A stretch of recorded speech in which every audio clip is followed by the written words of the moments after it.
Today we're going to be looking at default parameters. Say you want to make a function to calculate the volume of a prism. You would need the length times the width times the height, and you would pass those through as parameters. You'd have a parameter for length, a parameter for width, and a parameter for height. And then when you go into the main and you start getting everything ready, you would put actual numbers for those parameters instead. So you say you put 5, 5, and 5, and it will tell you that your volume is 125. 5 times 5 times 5. Simple enough. Now, what would happen if we were to only put 5 times 5 in there, and then one of your parameters doesn't have a numerical value? What would happen in that case, and how can we avoid that happening? So we're actually going to look at that today, and it's easier if I show you guys than talk about it, so you can actually have something to follow along with. So we're going to get into it right now. I have our main and our preprocessor namespace definition all finished here. So I'm going to go ahead down below the main. I'm going to go make a new function. So we're going to call this integer. It's going to be integer data, which means it's going to be expecting an integer back.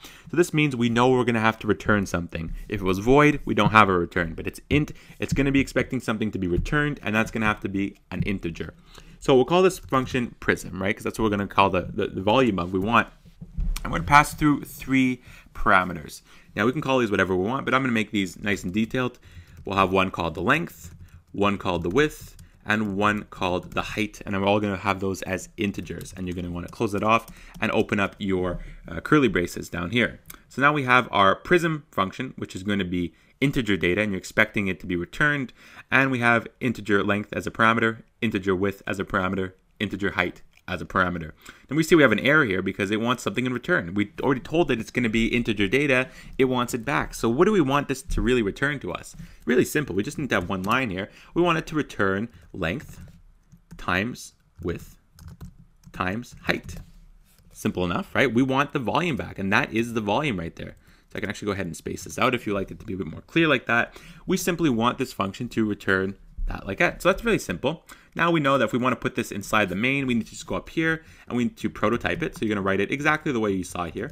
Integer length, integer width, and then integer height. Simple enough. You just write it up here, and then you don't put the body, you just put the semicolon at the end. So it's prototyped before the main, because if you didn't do this, the function that we just wrote was after the main, so it's reading top to bottom. It's not going to know what you're talking about when you refer to it inside the main.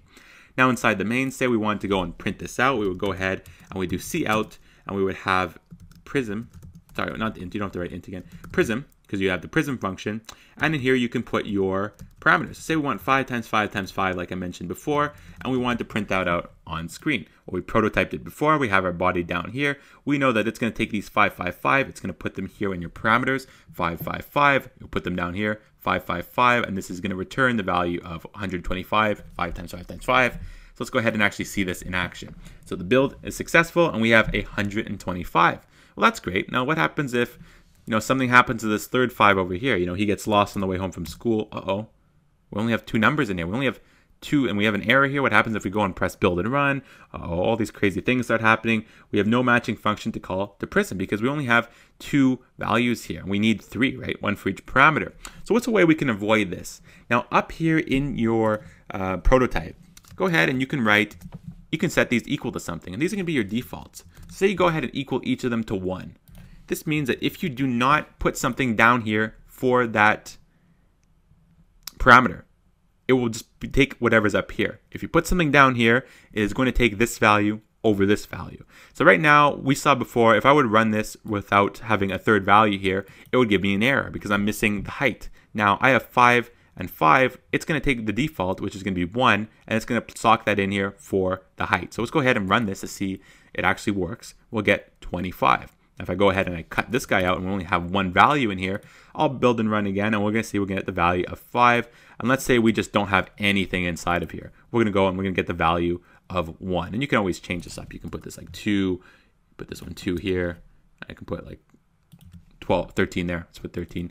And I go ahead and build run in, and then all these will act as your defaults, and you're going to get 52, which is 2 times 2 times 13. So that's the gist of defaults. You'd want to put your default definitions up here, what you want the default to be. Don't put them down here again. You don't define default twice. You're just going to assign one default each time to the parameters. You're not going to put it down here. Just put it up here in your prototype.